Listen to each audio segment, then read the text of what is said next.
మనము తెలుగు సందుల గురించి తెలుసుకుందాము.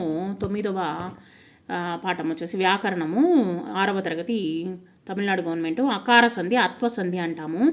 అత్తునకు ఆ అనేటువంటి అకారానికి అచ్చుకి సంధి బహుళముగా నగును.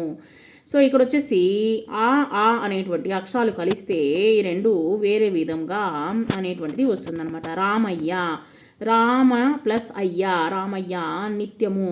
తర్వాత కటకట, ఇక్కడ వచ్చేసి కటకట అనేటువంటిది నిషేధము. మేనల్లుడు, మేన ప్లస్ అల్లుడు, మేనల్లుడు వైకల్పికము. ఒక ప్లస్ ఒక, ఒకనొక, అన్య విధము.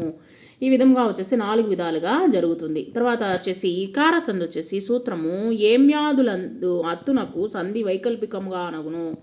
పదాంతరంలో ఉన్నటువంటి ఇకారానికి అచ్చు పరమైతే సంధి అనేటువంటిది జరగవచ్చు లేదా జరగకపోవచ్చు. ఇప్పుడు చూడండి, ఏమి ప్లస్ అంటివి ఏమంటివి, మరీ ప్లస్ ఏమి మరేమి.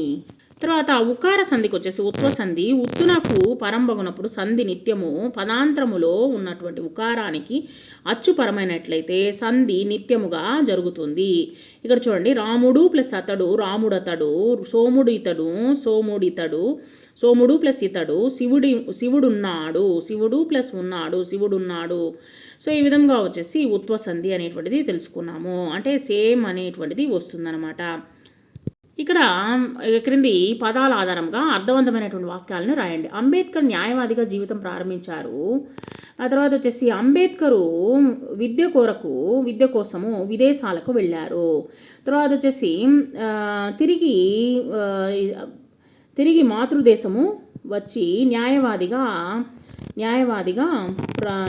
వృత్తిని ప్రారంభించారు అనేటువంటిది మనం రాయొచ్చు అనమాట.